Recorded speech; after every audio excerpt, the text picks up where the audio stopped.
तिचं कॉलेज सुटलेलं, ती घरी चाललेली.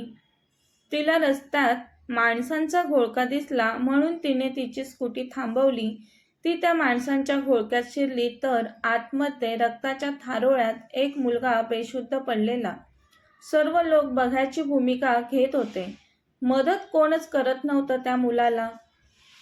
लोकांच्या बोलण्यावरून कळत होतं त्याच्या बाईकला धडक देऊन एक ट्रक पुढे निघून गेला. ती त्याच्याजवळ खाली बसत त्याच्या नाकाजवळ बोट लावत बोलते, हा तर जिवंत आहे. बेशुद्ध झालाय फक्त. खूप ब्लड लॉस झालंय याचं. याला हॉस्पिटलमध्ये नेण्याची गरज आहे, नाहीतर मरेल हा.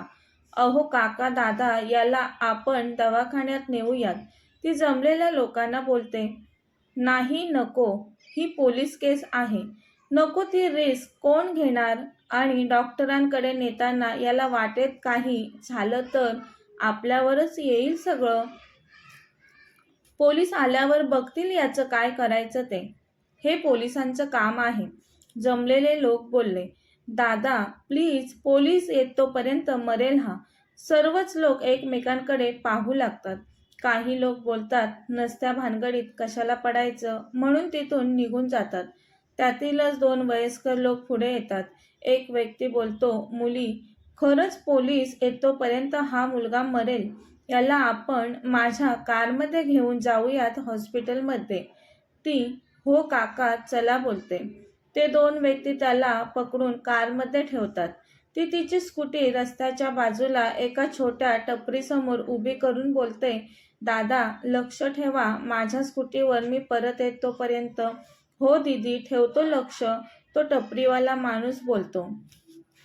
ती घाईघाईत कारमध्ये बसते आणि त्या मुलाला हॉस्पिटलमध्ये घेऊन जातात. आता डॉक्टर त्या मुलाची अवस्था पाहून लगेच त्याला ॲडमिट करून घेतात.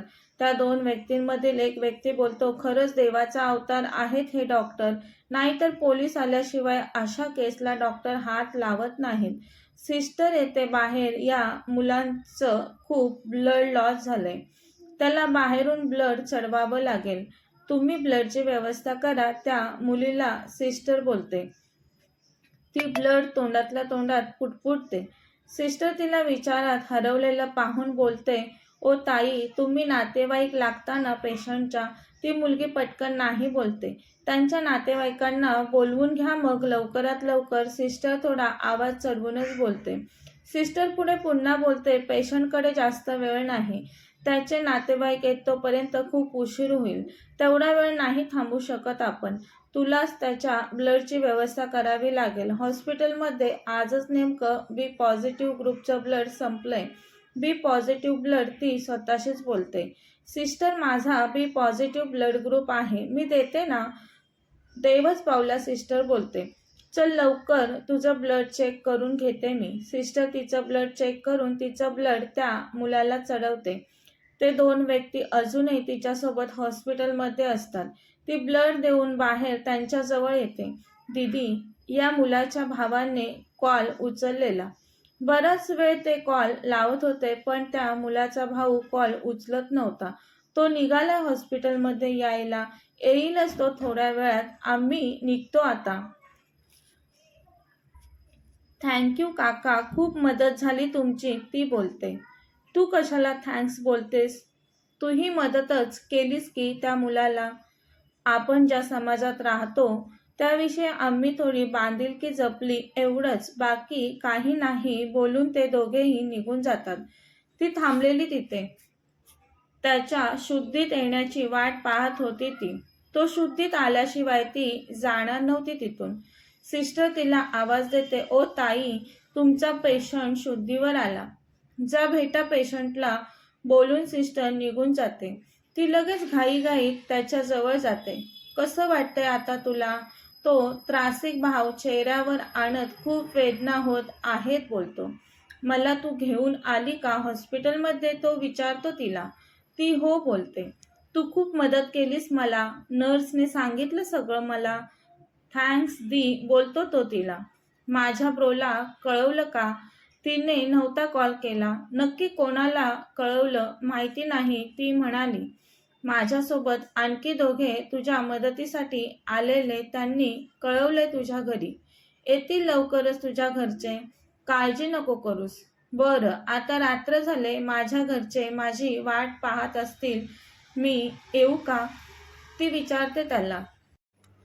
दीदी, तुझे खूप उपकार झाले माझ्यावर बोलून तो पुन्हा तिला थँक सो मच बोलतो. ती जास्त काही न बोलता त्याच्याकडे पाहून गोड हसते.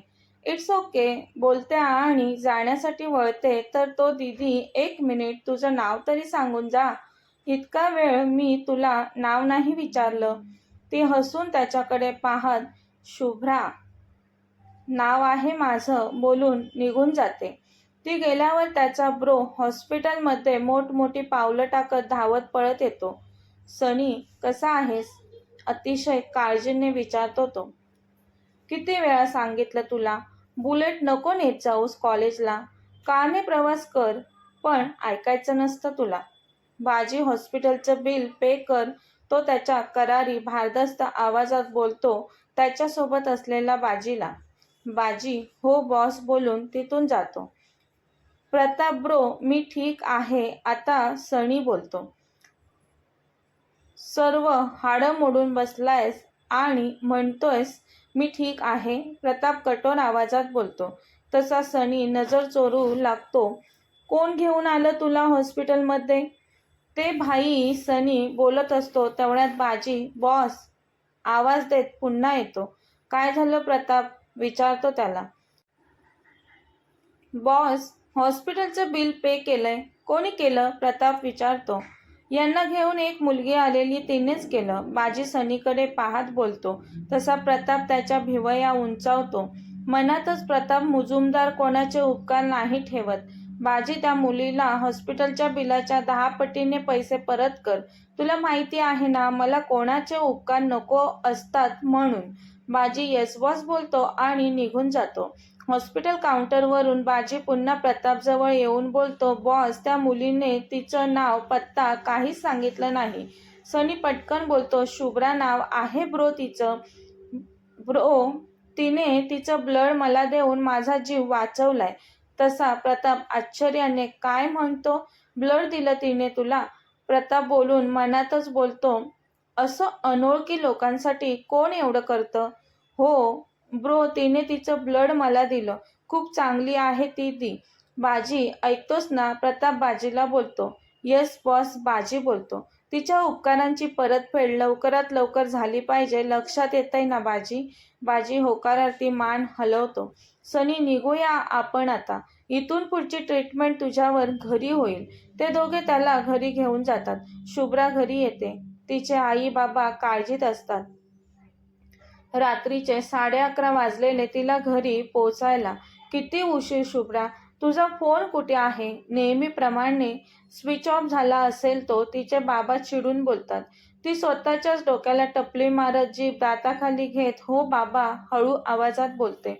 हे काय शुभ्रा, तुझ्या हातावर पट्टी का केले? काय झालं? तुझी तब्येत ठीक नाही का? तिची आई काळजीने शुभ्राकडे पाहत विचारते. तसे रागवलेले बाबाही चमकून मागे वळून शुभ्राकडे काळजीने पाहू लागतात. आई, एवढं काही नाही झालं. ते मी घरी येत होती तेव्हा एका 16 ते 17 वर्षाच्या मुलाचं ॲक्सिडंट होऊन रस्त्यावर पडलेला तो. तशी तिची आई बोलते. हो, मग बाईसाहेब गेल्या असतील धावत पळत त्याला मदत करायला. बाबांच्या पावलावर पाऊल ठेवून त्या मुलाची मदत केली असशील ना तू? शुभ्रा गालात हसलीच पटकन. हसतच तिने मान होकारार्थी हलवली. Great job Shubhra. थोड्या वेळापूर्वी रागवलेले तिचे बाबा शुभ्राच्या पाठीवर थाप देत बोलतात. आई तोंड वाकडं करत ग्रेट जॉब म्हणे. एवढ्या रात्री घरी आली ही? एकटी मुलगी येताना पाहून कोणी काही वाटेत केलं असतं तिला तर? तुमचं मदत करणं किती भारी पडलं असतं आपल्याला, आई चिडून बोलली. असं कसं कोणी काही करेल माझ्या शुभ्राला? ती स्वतःची काळजी घ्यायला समर्थ आहे, बाबा म्हणाले. आई एक मुरका मारून चला जेवायला बोलते. बाबा बोलतात, जा बेटा, पटकन फ्रेश होऊन ये. भूक लागली असेल ना तुला? हो बाबा, खूप भूक लागले बोलून ती आलेच, मी पटकन बोलते आणि जाते फ्रेश होण्यासाठी. तिच्या काळजीने चिडलेले बाबा तिने कोणाला तरी मदत केली ते ऐकून खूप खुश होतात. तिचे बाबा आणि ती दोघांचा स्वभाव खूपच मिळता जुळता सारखाच म्हणाना. प्रताप आणि बाजी सनीला दोन्ही बाजूनी पकडून त्यांच्या घरी आणतात. सनी प्रतापच्या मालती काकीचा मुलगा असतो. मालती सनीला पाहून मोठ्याने ओरडतेच. सनी बाळा, काय झालं तुला? एवढा मार कसा लागला तुला? प्रताप काकीला तू शांत हो बोलतो. याचं बुलेट प्रेम भोवलं याला, बाकी काही नाही. काय ॲक्सिडेंट झाला याचा? काकी मोठ्याने बोलतात. हो काकी, प्रताप बोलतो. मालतीच्या डोळ्यातून टचकन पाणी येतं. आईची माया. मॉम, मी ठीक आहे आता, नको काळजी करूस. मला भूक लागले, पहिलं मला खायला आण काहीतरी. सनी त्याच्या मालती मॉमला बोलतो. भुक्कड कुठला? बोलून प्रताप त्याला सोफ्यावर बसवून निघून जातो त्याच्या बेडरूममध्ये. फ्रेश होऊन आरशासमोर प्रताप उभा असतो तेव्हा त्याला प्रश्न पडतो, कोण असेल ती मुलगी? तिने हॉस्पिटलचे बिल पे केलं आणि स्वतःचं ब्लड देखील दिलं सनीला. एवढं कोण करतं कोणासाठी? तो मनातच तिची तारीफ करतो. त्याची मॉम दामिनी येतात त्याच्या रूममध्ये. प्रताप, किती लेट केलंस घरी यायला? मी केव्हापासून वाट पाहते तुझी, आणि कॉल का घेत नव्हतास माझा? मॉम, सनीचा ॲक्सिडेंट झालेला, हॉस्पिटलमध्ये गेलेलो मी. त्या मोठ्याने काय बोलतात? सनीचा ॲक्सिडेंट झाला आणि मला कोणीच नाही सांगितलं. या घरची मी मोठी सून आहे, तरी मला कोणाला सांगावंसं वाटलं नाही. मॉम चिल, वाजलेत बघ किती. सर्वजण आपापल्या रूममध्ये होते, फक्त मालती काकी हॉलमध्ये आमची वाट पाहत थांबलेल्या. तशा थोड्या वचकून प्रतापची मॉम, बेटा मीही तुझी वाट पाहत होती, आवाजातील थोडा सूर कमी करत म्हणाल्या. म्हणूनच तर तुझ्या काळजीने तुला भेटायला आले ना मी तुझ्या रूममध्ये. पण अगोदर का नाही कळवलंस तू मला? मॉम, मलाच काही माहिती नव्हतं. एका अनोळखी नंबरवरून कॉल येत होता मला, म्हणून मी उचलला नाही. पण कॉल सतत येऊ लागला आणि मी रागाने उचलला तर कळलं मला सनीचा ॲक्सिडेंट झालाय, त्याला हॉस्पिटलमध्ये ॲडमिट केलंय असं सगळं. मी तसाच धावत पळत हॉस्पिटलमध्ये गेलो. तिथे गेल्यावर कळलं एका मुलीने सनीला मदत केली. बरं झालं त्या मुलीने वेळेत मदत केली, दामिनी म्हणाला. प्रताप, त्या मुलीला योग्य तो मोबदला दिलास का? दामिनी विचारतात त्याला.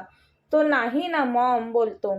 पण तू काळजी नको करूस, बाजीला सांगितलंय द्यायला. मॉम म्हणाली, ओके, चल तू जेवून घे, मी आहे खाली बोलून त्या रूमबाहेर पडतात. शुभ्रा रात्री आवाज देत बाबा बोलतात, शुभ्रा, आजपासून तू आपल्या आश्रमशाळेत सकाळी काही लेक्चर घेऊन दुपारनंतर कॉलेजला जात जा. त्या अनघा मॅडम सुट्टीवर आहेत. त्यांनी काही न कळवता अचानक ऐनवेळी सुट्टी घेतली. त्यांचे लेक्चर तुला घ्यायचे आहेत. हो बाबा, येईल की मी स्कूलमध्ये. जाऊ द्या त्यांना.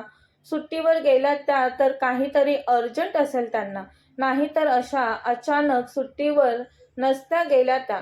हो समजतंय शुभ्रा मला, पण आपल्या आश्रमशाळेतील मुलींचं अभ्यासाचं नुकसान नको व्हायला असं वाटतं मला.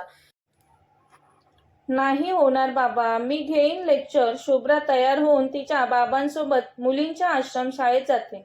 तसे तिचं बीएड चालू असतं, त्यामुळे तिला तिच्या अभ्यासात लेक्चर घेतल्याने मदतच होणार होती.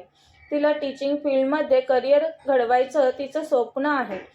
3 महिने झाले असतील शुभ्रा रोज तिच्या बाबांसोबत आश्रमशाळेत येऊ लागलेली. सुट्टीवर गेलेल्या अनघा मॅडम पुन्हा येऊन कामावर रुजू झाल्या तरी शुभ्रा आश्रमशाळेत आता रोज येत होती. तिला आवडायचं मुलांना शिकवायला. बाजीला अजून सनीला मदत करणारी मुलगी नव्हती सापडली. बॉस विचारत असतो, सापडली का ती मुलगी? तसा बाजी नाही बॉस बोलतो. एक मुलगी सापडत नाही बाजी तुला? प्रताप हाताच्या मुठी आवळत बोलतो. बाजीला खाऊ की गिळू अशा नजरेने पाहत होता प्रताप. बाजी घाबरून बोलतो, बॉस शोधतोय मी तिला, सापडेल ती. तो विषय बाजूला करत आता प्रताप त्याच्या करारी आवाजात त्या आश्रमशाळेच्या जागेचं काय झालं बाजी विचारतो. आता मनात धडकीच भरते बाजीच्या. आज प्रतापच्या प्रश्नानेच जीवानिशी मरत होता तो. घाबरतच बॉस सॉरी खूप आमिष दाखवले त्या मास्तरडाला, पण नाही केली त्या मास्तरडाने जागा खाली. तुम्ही अजिबात काळजी करू नका, मी लवकरच ती जागा खाली करून घेईन. बाजी काय चाललंय तुझं? मला वाटतंय तुला माझ्यासोबत काम करायला नाही जमत. तुझ्या जागेवर मला दुसऱ्या कोणाचा तरी विचार करायला हवा, जो माझ्यासोबत राहण्यास पात्र असेल. प्रताप चिडून बोलतो. नाही, नको बॉस, मी माझं काम चोख करण्याचा प्रयत्न करीन. प्रताप थंड नजरेने बाजीकडे पाहत, दिली तुला आणखी एक संधी, धारदार आवाजात म्हणाला. माझ्या गोल्डन सिटी प्रोजेक्टचं काम लवकर सुरू व्हायला हवं, त्यासाठी मला ती आश्रमशाळेची जागा हवी आहे. आजूबाजूच्या सर्व जागा मी विकत घेतलेत, पण तो एक मास्तर नडत आहे मला. खिशातून सिगारेटचं पॅकेट काढून त्यातली एक सिगारेट तोंडात टाकत बाजीला म्हणाला प्रताप. बॉस, होईल तुमच्या मनासारखं, थोडं अडखळत बाजी बोलला. माझा बिझनेस वाढवण्यासाठी मी रक्ताचं पाणी केलंय. ती जागा मिळवण्यासाठी मला काहीही करावं लागलं तरी चालेल. बाजी, तू त्या मास्तरसोबत माझी मीटिंग अरेंज कर. जा कामाला लाग. सिगारेटचा कश घेत प्रताप म्हणाला. बाजी पुन्हा आश्रमशाळेत त्या मास्तरला म्हणजे शुभ्राच्या वडिलांना भेटायला आला. शुभ्राचे वडील माधव पाटील, जे त्या आश्रमशाळेचे संस्थापक होते आणि प्रिन्सिपलही होते. त्यांनी बाजीला आज पुन्हा आश्रमशाळेत पाहून त्याला तिथून हकलवून लावलं. प्रतापसोबत मीटिंग करायला सरळ नकार दिला शुभ्राच्या वडिलांनी, म्हणजेच मास्तरांनी. बाजी प्रतापजवळ येऊन घडलेला सर्व प्रकार त्याला सांगतो. असं? प्रताप शिरा ताणून म्हणाला. त्या मास्तरडाची एवढी हिंमत? प्रताप बोलतो. माझ्यासोबत या प्रताप मुजुमदार सोबत मीटिंगला नकार दिला त्यांनी. माझ्यासोबत पंगा घेतला मास्तरडाने. महागात पडेल मास्तरडा तुला. प्रताप स्वतःशीच बोलतो. चल बाजी, आज त्याला रीतसर समजवावं लागेल मला. प्रताप त्याच्या कारमध्ये बसला. बाजी ड्रायव्हिंग सीटवर बसला. निघाले ते पनवेल हायवे लगत असलेल्या मुलींच्या आश्रमशाळेत मास्तरांना भेटायला. प्रतापच्या कारमागून आणखी काही कार होत्या. तो शाळेबाहेर पोहोचल्यावर सर्व शिक्षक त्याच्या गाड्यांचा तापा पाहत होते. प्रताप कारमधून रुबाबात उतरला. ताड ताड पावलं टाकत सरळ प्रिन्सिपल सरांच्या केबिनकडे निघाला. शाळेवर काम करणारा पिऊन त्याच्या वाटेत आडवा आला आणि म्हणाला. साहेब, तुम्ही असं डायरेक्ट आत नाही जाऊ शकत. तुम्हाला प्रिन्सिपल सरांची परवानगी घ्यावी लागेल. प्रताप पिऊनला न जुमानता पावलांचा वेग कमी न करता सरळ चालत राहिला. पिऊन त्याच्या मागून थांबा साहेब ओरडत होता.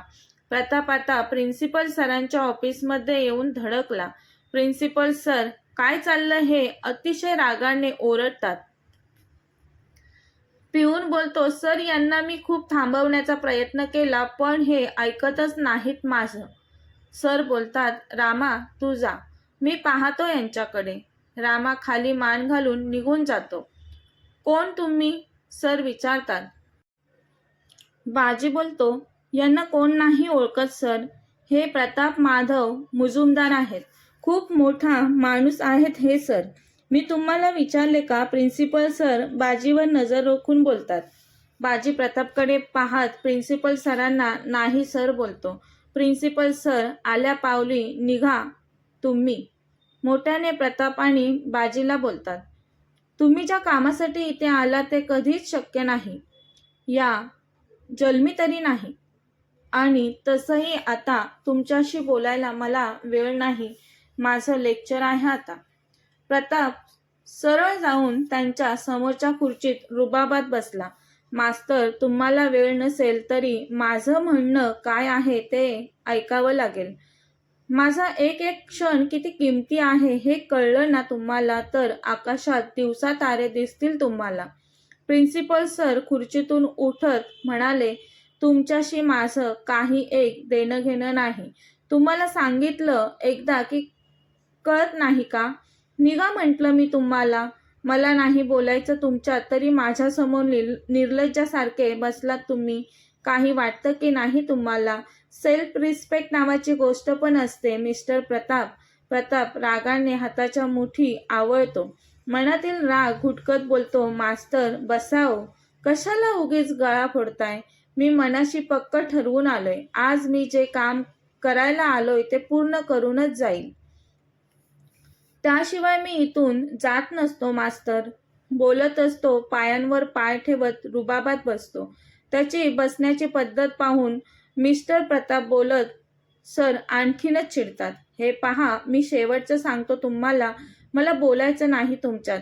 किती पैसे घ्याल ही जागा सोडायला? प्रताप विचारतो सरांना. सर प्रतापकडे अतिशय रागाने पाहतात. आता बोलतात, मला वाटलंच होतं तुम्ही असंच काहीतरी बरळाल. तुम्हाला लालची वाटलो का मी? मी एक स्वाभिमानी हाडाचा शिक्षक आहे. मुलं, समाज, देश घडवण्याचं काम करतो मी. तुझ्या दीड दमडीला भुकेलेला नाही मी. तरीही प्रताप मोठ्याने बोलतो, बाजी त्या कारमध्ये ठेवलेल्या पेट्या आण. बाजी लगेचच पेट्या घेऊन येतो आणि प्रिन्सिपल सरांच्या टेबलवर पैशांनी भरलेल्या पेट्यांचा थर रचतो. ही कोणती पद्धत मिस्टर प्रताप? सर ओरडतात. मास्तर, मागच्या वेळेस या बाजीने कमी पेट्या आणलेल्या. तुमची किंमत त्याला व्यवस्थित नव्हती ठरवता आली. त्यामुळे मीच म्हटलं आपण स्वतःच जावं. आणि मास्तर हे पहा, मी तुमच्यासाठी स्वतः तुमची किंमत ठरवायला आलोय. मास्तर खुश ना एवढ्या पैशांमध्ये? एवढ्या पैशांमध्ये तुम्ही एक काय 10 शाळा उभ्या कराल मास्तर. पण एवढी ही शाळा इथून हटवा आणि ही जागा खाली करा. प्रताप हाताची घडी घालून तटस्थपणे बोलला. प्रिन्सिपल सर म्हणाले, उचल हे सगळं आणि निघ इथून, नाहीतर पोलिसांना बोलवेन मी. ओ मास्तर, मान देतोय तर मानात राहा की जरा. तुमच्या या पोकळ धमक्यांना हा प्रताप घाबरत नाही. पोलिसांना बोलवायचंच आहे का तुम्हाला? बोलवा खुशाल पोलिसांना. पोलीस माझं काहीच बिघडवू शकणार नाहीत, प्रताप म्हणाला. प्रिन्सिपल सर पोलिसांना कॉल करतात, पण पोलीस स्टेशनमध्ये त्यांचा कॉल रिसीव्ह करत नव्हतं कोणी. सर वैतागून हातातील फोन टेबलवर ठेवतात. प्रताप मिश्किल हसत, झाला फोन लावून? काहीच फायदा नाही ना झाला? मी बोललो होतो तुम्हाला, पण तुम्ही नाही ऐकलं माझं. आता तरी माझं ऐका आणि हे पैसे घ्या. ह्या फाईल्स ठेवून घ्या. तुमच्या आश्रमशाळेतील मुलांच्या भविष्यासाठी 10-10 लाखांची तरतूद केली आहे मी त्यात. मिस्टर प्रताप, मी विकाऊ वाटलो का तुम्हाला? काहीही झालं तरी मी जिवंत असेपर्यंत माझ्या आश्रमशाळेतील मुलांचं छत्र असं तुमच्या घशात घालणार नाही. तुमच्या या कागदाच्या तुकड्यासाठी आणि काही पैशांसाठी. तुमच्यासारख्या लोकांना शिक्षणाचं महत्त्व काय कळणार? शाळा, शिक्षण आणि माझी किंमत लावायला समजता काय तुम्ही स्वतःला? झालं असेल तर निघा इथून, नाहीतर मी सर्व स्टाफला बोलवून धक्के मारून बाहेर काढू शकतो तुम्हाला. अतिशय संतापाने थरथरत प्रिन्सिपल सर बोलत होते. मास्तर, तुम्ही माझ्या बॉसचा अपमान करताय, बाजी मोठ्याने बोलला.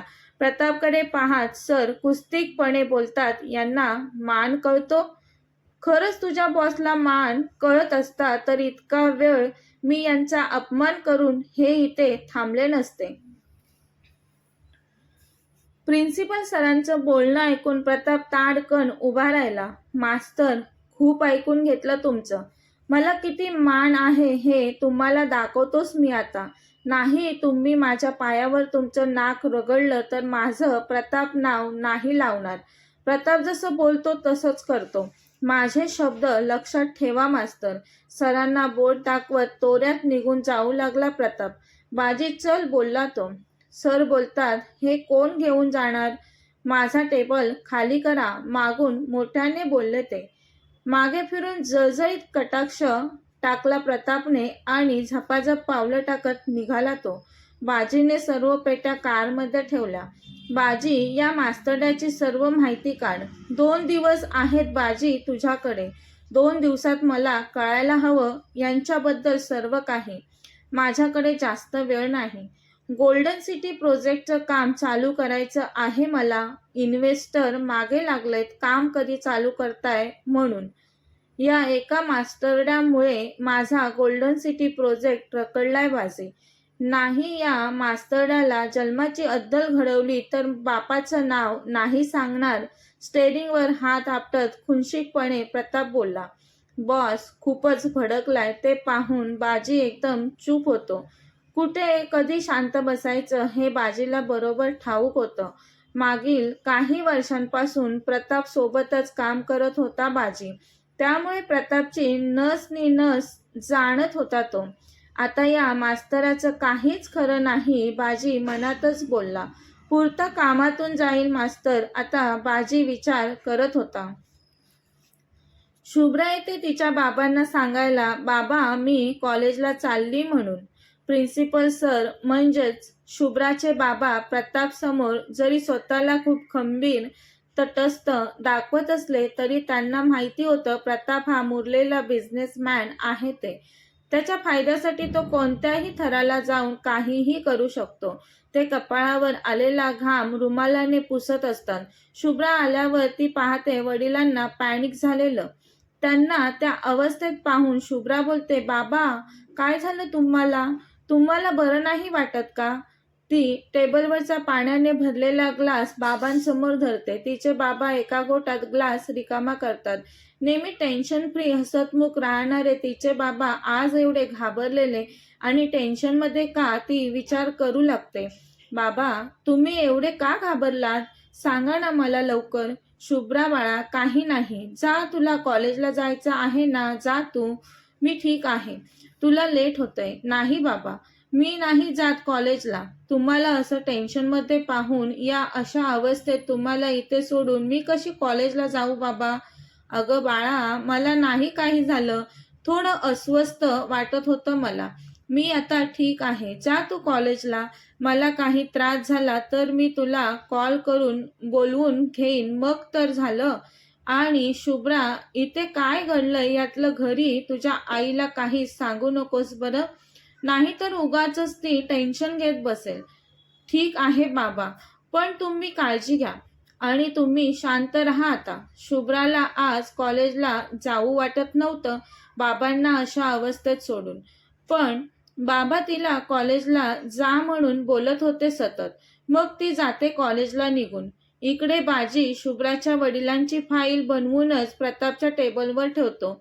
बॉस ही त्या मास्तरांची फाईल. बाजी बोलतो. सर्व डिटेल्स आहेत त्यांचे यात. Good job. प्रताप खुश होऊन बोलतो. एक तरी काम दिलेल्या वेळेच्या आत बाजी तू पूर्ण केलंस. प्रताप हसत बोलला तसा बाजी मनात हिटलर कुठला बोलून बॉसला शिव्या घालत होता. बाजी या मास्तरड्याला समाजसेवा करण्याची खूपच खाज आहे. याच्या परिवारात एक बायको एक मुलगी. खूपच छोटा परिवार आहे मास्तराचा. माधव पाटील का नडतोस मला? प्रताप विचार करत असतो तर समोर बाजी गालात हसत असतो. बाजी. प्रताप मोठ्याने ओरडतो. बाजी. हा बॉस. बोलत घाबरून प्रतापकडे पाहतो आता. इथे मी टेन्शनमध्ये आहे आणि तुला हसायला काय झालं बाजी? प्रताप विचारतो. नाही काही नाही बॉस ते असंच. बाजी म्हणतो. खरं सांग नाही तर टेबलवरील पेपर वेट बाजीकडे फेकणारच असतो प्रताप. तर बाजी सांगतो बॉस म्हणतो आता. बॉस ते तुम्ही म्हणत होतात ना एकच बायको. सगळ्यांना एकच बायको असते बॉस. म्हणजे बघा ना तुमच्या वडिलांना एकच बायको आहे. माझ्या वडिलांनाही एकच बायको आहे. मग मास्तरांनाही एकच बायको हवी ना. आणि तुम्हीही भविष्यात एकच बायको कराल ना बॉस. तसं प्रतापने भिवया उंचावून बाजीकडे पाहिलं. त्याने बाजीवर रोखून धरलेली नजर पाहून सॉरी बॉस पटकन बाजी बोलला. मनातच बाजी प्रतापला शिव्या देऊ लागला. हिटलर कुठला. याला मस्करी पण कळत नाही. बाजीचा उतरलेला चेहरा पाहून प्रताप बोलतो, बाजी किती चेहरा पाडतोस? तुला माहिती नाही का? माझ्या मनात एखादी मुलगी भरली की ती मला बेडवर लागते. लग्न कोणाला करायचं आहे? लग्नाच्या भानगडीत मला नाही पडायचं. पैशांवर मी मला हव्या त्या मुलीला विकत घेतो. बाजी मनातच, बॉस तो सर्व टाइमपास आहे तुमचा. तुम्ही प्रेमात पडलात ना एखाद्या मुलीच्या, तेव्हा तुम्ही हा टाइमपास विसराल. देवा, ह्या माझ्या हिटलर बॉसला भेटू देत कोणतरी अशी मुलगी जी याला माणसात आणेल. बाजी, मी नाही लग्न करणार. माझ्या आयुष्यात मुलगी येऊ देत म्हणून देवाजवळ प्रार्थना करू नको बाजी तू. मी कोणाचेच उपकार ठेवत नसतो. मी मुलींना पैसे फेकतो, मुली मला खुश करतात. त्या मागतील तेवढा मोबदला देतो मी त्यांना. माझं काम झालं की त्यानंतर मी त्या मुलींना ओळखही देत नाही. तिची ती आणि माझा मी होतो. प्ले बॉय कुठचा? बाजी मनातच बोलतो. बाजी तू जा आता. तू विचार करतोयस मनात तसं मी कधीच कोणावर प्रेम करणार नाही. प्रेम माणसाला कमजोर बनवतं आणि मला कमजोर नाही बनायचं. प्रताप बाजीला केबिन बाहेर काढतो, पण पुन्हा फाईल उघडून फाईलमध्ये मास्तराच्या मुलीचा चिकटवलेला फोटो पाहून एकटक पाहत राहतो बराच वेळ. तिच्या निळ्या पाणीदार डोळ्यात फोटोत पाहून हरवलेला असतो तो. तिचे निळे पाणीदार डोळे त्याला खूपच आकर्षक वाटले. तिचा सुंदर चेहरा आणि गोरी स्किन पाहून त्याच्या हृदयात काहीतरी हललं. मास्तरची मुलगी खूपच मस्त ॲटम आहे. हिला एक नाईटसाठी तयार करायला हवं.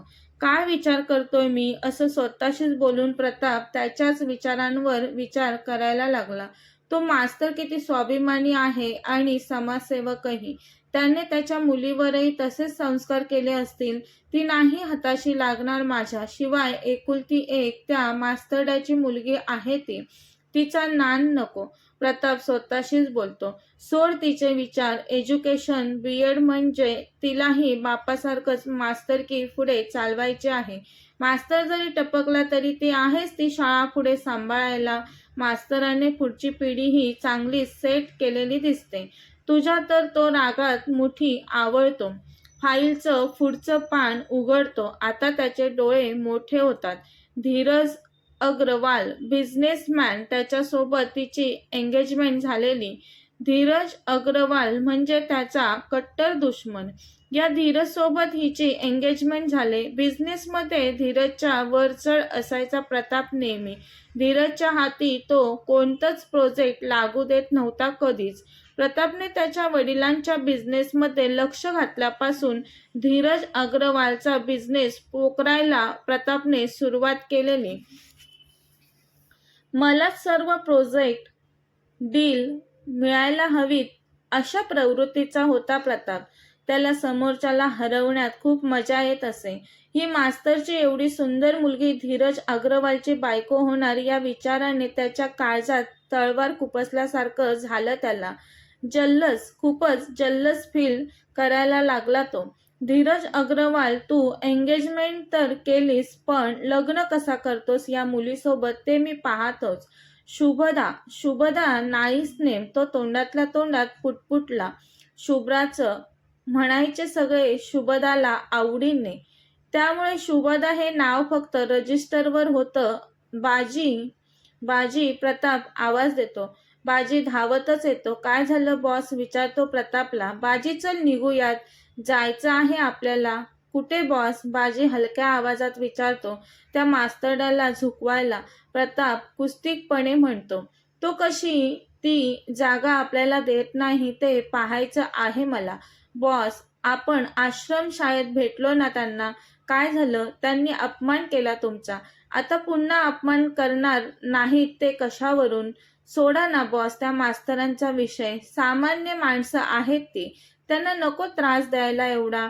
ए बाजी, तू त्या मास्तरड्याचा ठेका उचललायस का? त्याच्या बाजूने बोलतोयस ते. मी पगार देतो तुला. तुला माझ्या बाजूने बोलायला हवं. नसेल जमत तुला तर निघ. दरवाजे उघडे आहेत तुझ्यासाठी. प्रताप चिडून म्हणाला. बाजी नेहमीप्रमाणे सॉरी बॉस, चुकलं माझं म्हणाला. शुभ्रा कॉलेजवरून घरी आल्यावर आंघोळ करून नुकतीच फ्रेश होऊन टीव्ही पाहत बसलेली. शुभ्राची आई, शुभ्रा चल जेवून घे, वेळेत जेवून वेळेत झोप. उद्या तुला शाळेत जायचं आहे ना, की नाही जाणार आहे शाळेत? जाणार आहे ग आई, बाबा म्हणाले. शुभ्रा, धीरजचा काही फोन आला का? त्याला म्हणाव तुमच्या लग्नाची तारीख लवकरात लवकर काढूयात आपण. बाबा, तुम्हाला माझ्या लग्नाची एवढी घाई का लागले? एंगेजमेंट झाले ना बाबा धीरज सोबत आता. बाबा म्हणतात तेच बोलतो शुभ्रा मी, एंगेजमेंट झाले आता तर लवकरात लवकर लग्न व्हायला हवं तुमचं. 6 महिने झाले एंगेजमेंट होऊन. बाबा, होऊ द्या की मग. 6 महिने काय, 6 वर्ष झाले असते एंगेजमेंट होऊन तरी मला काहीच फरक नसता पडला. आणि तसे धीरज लंडनवरून यायला अजून 3 महिने आहेत. त्याने तसा मेसेज करून कळवलंय मला. बाबा, मला वाटतं नको जास्त घाई करायला लग्नाची. तू म्हणशील तसंच होईल शुभ्रा. तुझ्यावर कोणतीच जबरदस्ती नाही, बाबा म्हणाले तिला. दरवाजातून प्रताप त्यांचं सगळं बोलणं ऐकत होता आणि एकटक त्या नाजूक शुभ्राकडे पापणी न लावता पाहत होता. मनातच खूप साऱ्या मुली पाहिल्या मी, पण हिच्यासारखी हीच एकमेव बनले. युनिक आहे यार ही. बाजी हळूच बॉस आवाज देतो. प्रताप भानावर कुठे असतो. टीव्ही पाहणाऱ्या शुभ्राचं लक्ष दरवाजाकडे जातं आणि त्या दोघांना समोर पाहून ती झटक्याने पटकन उठून उभी राहते. बाबा मोठ्याने ओरडते ती. माधव, तिचे बाबा, तुम्ही दोघे इथे काय करताय? अतिशय रागाने ओरडतात. शुभ्राच्या बाबांच्या कपाळावर आता रागाने आठा पडलेला. ते पटकन प्रताप समोर जाऊन उभे राहिले. माझ्या घरात आत एकही पाऊल टाकायचं नाही मिस्टर प्रताप तुम्ही. दाराच्या मधोमध उभं राहून दाराच्या दोन्ही बाजूला हात पसरलेले शुभ्राच्या बाबांनी. त्यांना घाबरलेलं पाहून प्रताप मिश्किल गालात हसला. त्याची शुभ्रावरची नजर आता हटवत तो म्हणाला, मास्तर, अहो तुम्ही घरी आलेल्या अतिथीचं असं स्वागत करता? तुम्हाला माहिती नसेल तर सांगतो, आपल्याकडे अतिथी देवो भव खूप मनापासून पूर्वपार चालत आलंय. आता तुम्ही मनापासून नाही, पण मनाच्या वर तरी आम्हाला आत बोलवू शकता. प्रताप बाजीकडे पाहून हसत बोलला. त्यावर बाजी प्रतापकडे पाहून त्याला साथ देत हसला. प्रतापने तिच्या बाबांचा एक हात दाराच्या चौकटीवरून बाजूला सरकवून तो आत घरात शिरला. पाहुणा आलोय मास्तर मी तुमच्याकडे असं समजा आणि चेहऱ्यावर जरा हसू आणा. काय ते 12 वाजले तुमच्या चेहऱ्यावर मला पाहून? अहो मास्तर, माणूस आहे मी, कोणी जंगली जानवर नाही. मास्तर, मी तुमचा जास्त वेळ नाही घेणार. तो टिपवायवर काही पेपर्स ठेवत बोलतो. चला पटकन या पेपर्सवर सही करा, की मग कसं तुम्हीही मोकळे आणि मीही मोकळा. मी त्यानंतर जाईल इथून. तसंही माझ्याकडे जास्त वेळ नाहीये. आता त्याची नजर बोलताना तिला घरभर शोधत होती. नव्हती तिथे ती. आत गेलेली ती आणि आतल्या रूममधून 2 दरवाजाच्या फटीतून बाहेर पाहत होती. पाखरू लगेच उडालं, तो मनातच स्वतःशी बोलला आणि घरभर नजर फिरवत होता. त्याची तीक्ष्ण धारदार नजर आता तिच्या त्या पाणीदार निळ्या समुद्रासारख्या डोळ्यांवर स्थिरावली तशी त्याच्या मनाला थंडक पोहोचते. तिचे बाबा पाहतात त्याला तिच्या दिशेने पाहताना. मिस्टर प्रताप, बिनबुलाये मेहमान आहात तुम्ही. लगेच निघायचं माझ्या घरातून. वेळोवेळी तुमचा अपमान करून पोट नाही भरलं वाटतं तुमचं, म्हणून निर्लज्जासारखे माझ्या घरी आला, तिचे बाबा म्हणाले. तसा प्रताप तोंड सांभाळून बोला मास्तर. मी माझा निर्लज्जपणा दाखवायला सुरुवात केली तर तो तुम्हाला सहन नाही होणार. मी खूपच सभ्यपणा दाखवतोय मास्तर तुम्हाला. मुकाट्याने गपगुमान या पेपर्सवर सही करा, नाहीतर तो शुभ्राच्या दिशेने पाहत म्हणाला. तिचे बाबा नाही करणार, जा सही. तुला काय करायचं ते कर तू बोलले. त्याआधी माझ्या घरातून पहिला चालता हो. अच्छा, काय करायचं ते कर प्रताप खुनशिकपणे म्हणत प्रताप तिच्या बाबांजवळ आला. मास्तर, घाई कसली? मी तर जाणारच आहे हो. पण त्याआधी बोलतच प्रतापने तिच्या बाबांच्या कॉलरला पकडून त्यांना खुर्चीत ढकलून बसवलं. करा सही, तो क्रूरपणे म्हणाला. पण तिच्या बाबांशी त्याला असं अपमानकारक वर्तन करताना पाहून ती तडक त्याच्या मागून येऊन तिने त्याच्या हाताला पकडून त्याला स्वतःकडे फिरवलं आणि त्याच्या खाडकन थोबाडीत ठेवून दिली. ती अतिशय रागाने जळजळीत नजरेने त्याच्याकडे पाहत होती. कोण आहेस तू? तुझी एवढी हिंमत माझ्या बाबांच्या कॉलरला हात लावलास तू? तुला मी पोलिसात देईन, ती प्रचंड रागाने म्हणाली त्याला. तो त्याच्या गालावर हात ठेवून अतिशय रागाने तिच्याकडे पाहत होता. प्रताप मुजुमदार समोर उभं राहताना समोरचा 1000 वेळा विचार करतो, असं असताना शुभ्राने त्याच्या थोबाडीत ठेवून दिलेली वरून ती त्याच्या नजरेत नजर भिडवून त्याला जाब विचारत होती. बाजी मनात आता काय खरं नाही हिच म्हणाला. प्रतापला तिचा खूप राग आला. तो मनातील राग घुटकत त्याचा दुसरा गाल तिच्या समोर करत बोलतो, बस एकच थप्पड. या दुसऱ्या गालाने काय वाकडं केलं तुझं? तिथेही तुझ्या कोमल मुलायम नाजूक हाताचा स्पर्श होऊ देत की. किती बेशरम आहेस रे तू. निर्लज्जपणाचा कळस नुसता. लाज नाही वाटत तुला एका मुलीच्या हातून मार खायला? बेटा, निर्लज्ज माणूस आहे हा. तू आत जा, त्याच्याकडे मी पाहतो, तिचे बाबा म्हणाले. ती बाबांजवळ येत बाबा म्हणत तिने त्यांना खुर्चीतून उठवलं.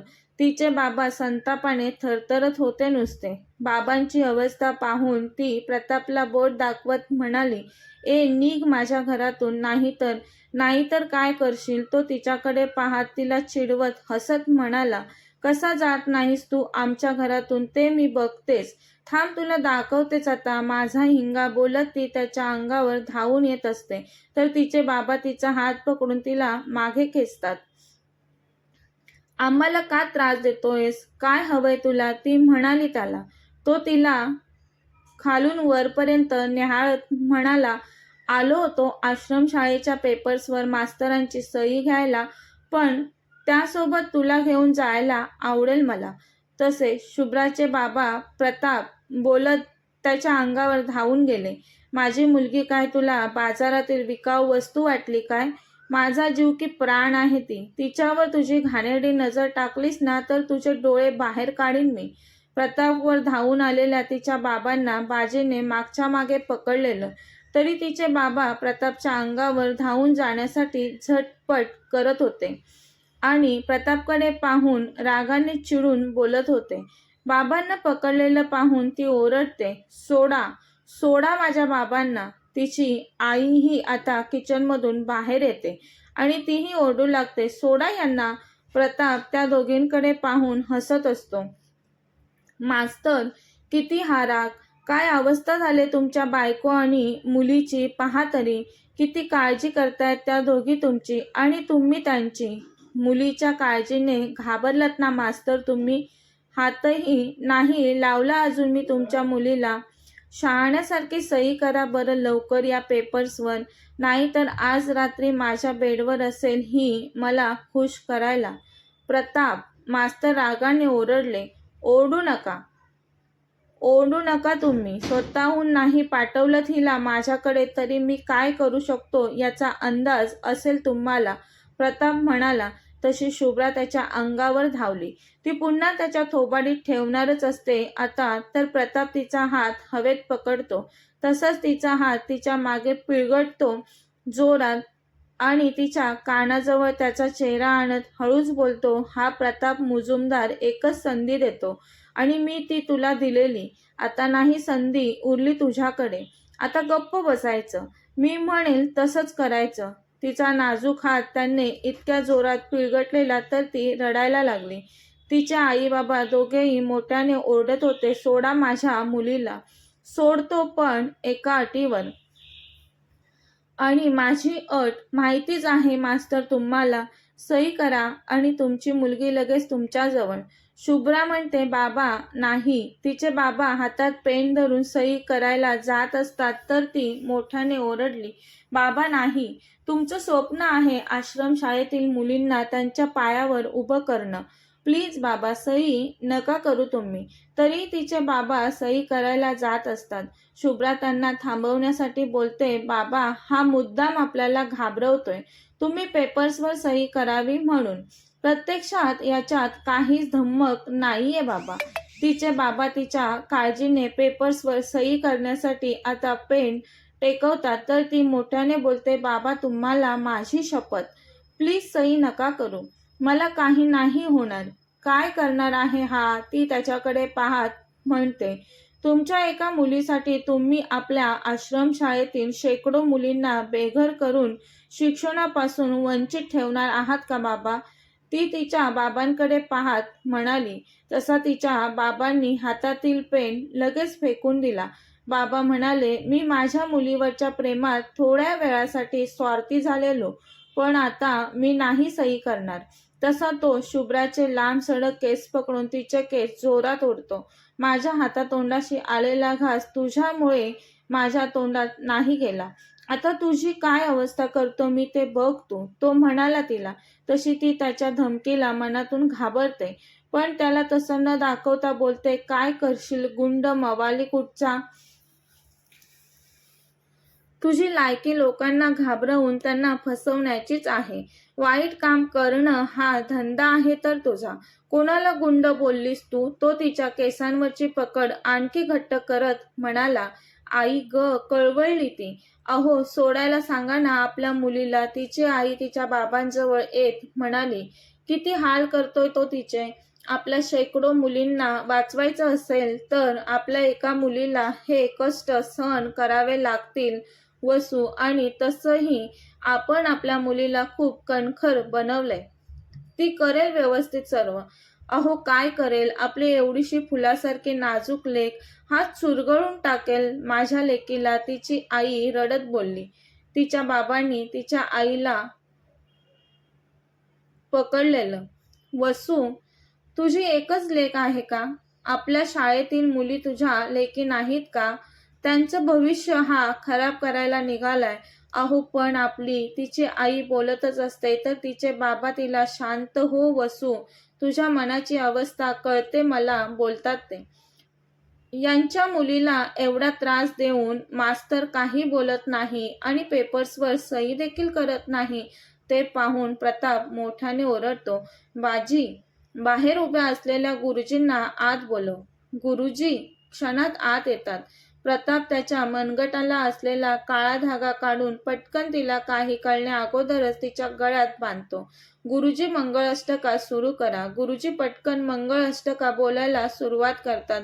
ए सोड मला, मूर्ख झालाय का तू? बोलत शुभ्रा प्रतापच्या तावडीतून सुटण्यासाठी धडपड करू लागली, पण तिची ताकद त्याच्यापुढे कमी पडत होती.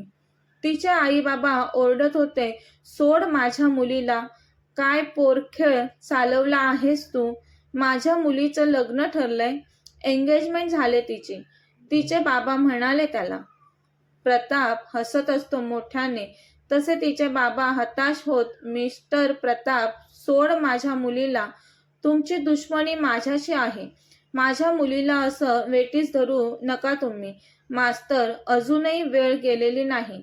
मी आत्ताही सोडेल तुमच्या मुलीला, पण एक सही करा फक्त. तुम्हाला योग्य तो मोबदला देईन मी. तुम्ही म्हणाल तेवढा. शक्य नाही ते. आमचा जीव गेला तरी मी सही नाही करणार. तिचे बाबा म्हणाले. मास्तर, तुमच्यासारख्या समाजसेवकाचं काय करायचं मी? तुम्हाला काय वाटलं, तुमच्या मुलीसोबत लग्न करून मी हिला पत्नी बनवून हिच्यासोबत सुखाने संसार करणार आहे का?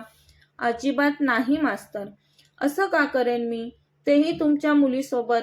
जगात मुली कमी आहेत का? अहो, माझ्या मागे लाईन लागले मुलींची. त्यांच्यासोबत प्रताप मुजुमदारचं लग्न व्हावं म्हणून त्या तडपडतायत.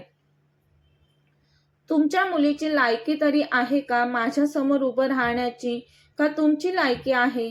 तुमच्या मुलीचे मी एवढे हाल करीन ते पाहून एक ना एक दिवस तुम्ही या पेपर्सवर सही करून तुम्ही स्वतः हे पेपर्स मला आणून द्याल. आणि तसेही माझे खूप सारे फ्रेंड्स आहेत तुमच्या मुलीची काळजी घ्यायला. त्यांची सोय करत आहे मी हिला माझ्यासोबत माझी बायको बनवून. मी नाही, पण ते तरी खुश होतील ना हिचा उपभोग घेऊन. तशी जोरात त्याच्या गालावर थप्पड पडते. ए फुल्लिश, माझ्यावर पुन्हा हात उचललास तू. या प्रताप मुजुमदारवर तुझी तर मी अशी हलत करेल. बोलत त्याने तिचं तोंड त्याच्या 5 बोटांमध्ये पकडून जोरात आवळलं. शुभ्राला खूप वेदना होऊ लागल्या. पण मी पुन्हा कळवळली तर आई बाबा आणखीनच खचतील म्हणून ती तोंडातून एकही शब्द न काढता डोळे गच्च बंद करून वेदना सहन करत होती. प्रतापची तिच्या तोंडावरची पकड किती घट्ट होती ते त्यालाच माहीत होतं. तो मनातच ही एवढीशी फुलपाखरासारखी दिसते आणि तोंडातून ब्रही काढत नाही. तो रागाने आणखी जोरात तिचं तोंड आवळतो. तिच्या घट्ट मिटलेल्या डोळ्यातून टचकन आता पाणी गालावर ओघळतं आणि तिच्या झुपकेदार पापण्यांची फळफळ चालू होते. तिची बत्तीशी पडेल की काय असंच वाटतं तिला आता. पण तेवढ्यात तिच्या डोळ्यातील पाणी पाहून तो पटकन तिचा चेहरा त्याच्या हातातून मोकळा करतो. तशी ती धावत तिच्या आई बाबांजवळ जाणारच असते तर प्रताप हवेत गोळी झाडतो. थांब तिथेच. एकही पाऊल पुढे टाकलंस तरी राहिलेल्या बाकीच्या सर्व गोळ्या तुझ्या आई बाबांच्या डोक्यात उतरवेल मी, तो म्हणाला. त्याचा निष्ठुर आवाज कानात शिरताच ती जागीच थांबली. नाही, नको, मी थांबते इथे. माझ्या आई बाबांना काही करू नकोस प्लीज, ती म्हणाली. डार्लिंग, एवढी घाई कसली आहे तुला? प्रताप तिच्या मागून तिच्या पाठीला त्याची छाती टेकवत म्हणाला.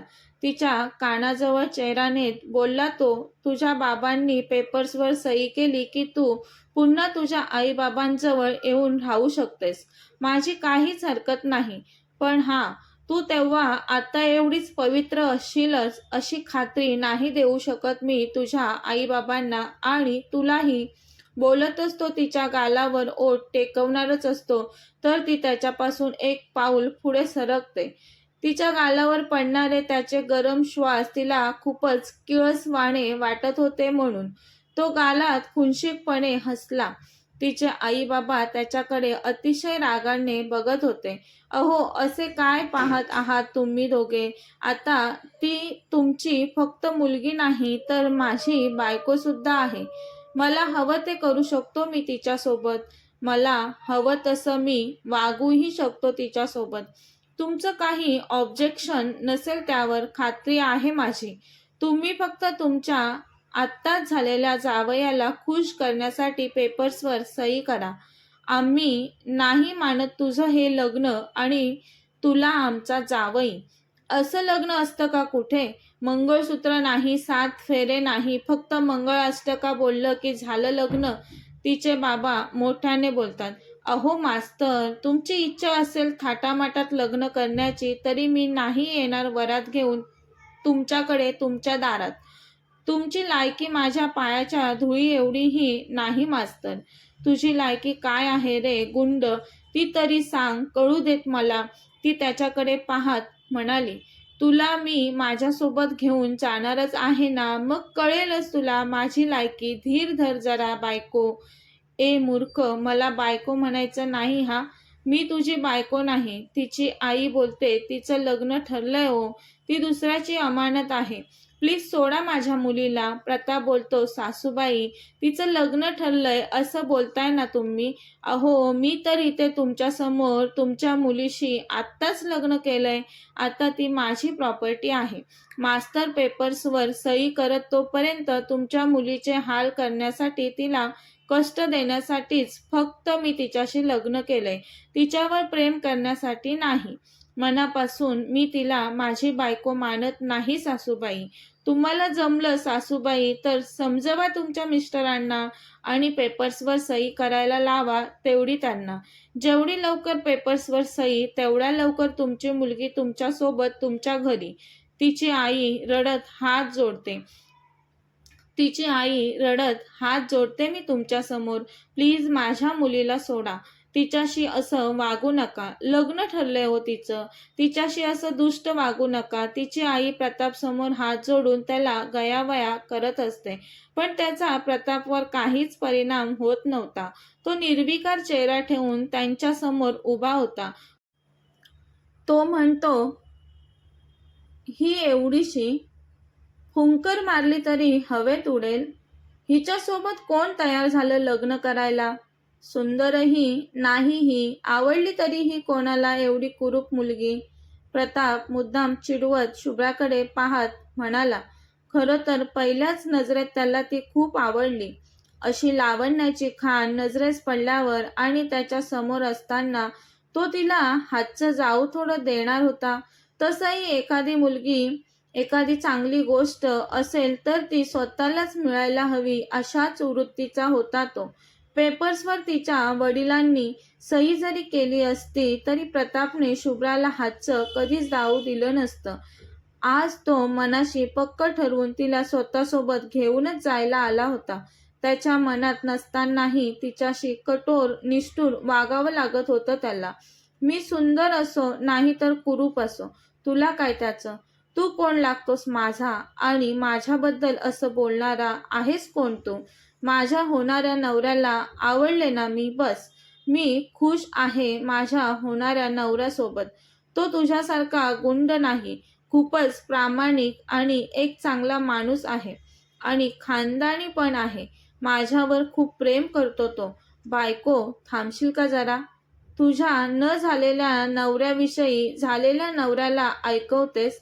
वाटलंच कसं तुला ते सहन होईल मला? वेडी कुठली. कोण नवरा कोण बायको बोलतच ती बोलते. माझ्या होणाऱ्या नवऱ्याला कळलं ना मी तुझ्या ताब्यात आहे तर तो धावत पळत हातातील काम टाकून मला सोडवायला येतो की नाही ते बघच तू. ती प्रतापच्या नजरेत पाहत त्याला टशन देत म्हणाली. प्रताप बघू बघू हा मोठ्याने हसला आता. त्याला माहीत होतं ना तिचा होणारा नवरा कोण आहे ते म्हणून. त्याने तर त्याला त्याच्या समोर कधी जिंकू दिलं नव्हतं. तो नेहमी प्रताप समोर हरायचा. मग आता कसा जिंकणार होता तो प्रताप समोर? आणि मुळात तो प्रताप समोर येईल की नाही हाही प्रश्न अनुत्तरितच होता. पण तिला वाटत होतं तिच्यासाठी तो येईलच. कथेचा पुढील भाग पाहण्यासाठी चॅनलला सबस्क्राईब करा. कथा आवडल्यास लाईक, शेअर आणि कमेंट करायला विसरू नका. कथेचे यापूर्वीचे सर्व एपिसोड प्लेलिस्टमध्ये सेव्ह आहेत. पाहिले नसतील तर कृपया पहा. धन्यवाद.